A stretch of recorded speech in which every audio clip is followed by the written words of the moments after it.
ఆగు అర్జున. నిజంగా యోధుడవైతే, మహారథివైతే ఆగిపో. నీవిలా నిశస్త్ర యోధునిపై దాడి చేయరాదు. అభిమన్యుని అంతిమ క్షణాలను స్మృతికి తెచ్చుకో అంగరాజ కర్ణ. అభిమన్యుని మీరు వధించినప్పుడు వాని చేతిలో శస్త్రమేదీ లేదు, గాయపడిన వాని శరీరంలో రక్తమూ లేదు. ఆ స్థితిలో వానిని మీరే వధించారు అంగరాజ కర్ణ. అభిమన్యుని తన బాధ నుండి విముక్తుణ్ణి చేసేందుకే నేను వానిని వధించాను వాసుదేవ. అసలు వానికి బాధను కలిగించిందెవరు అంగరాజా? తమరి మిత్రుడు, నీ సహచరుడు. 2 జాముల పాటు ఒక బాలుని నిర్దయగా బాధించారు. కానీ మీరు మౌనం వహించారు అంగరాజా. అప్పుడు ధర్మం స్మరణకు రాలేదా? అయినప్పటికీ నేను మీకు అవకాశం ఇస్తాను. సూర్యాస్తమయానికి ఇంకా 2 గడియలు ఉన్నాయి అంగరాజా.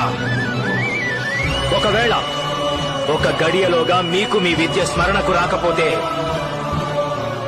ఇక 2వ గడియలో నేను అంజలి అస్త్రంతో మిమ్ము వధిస్తాను.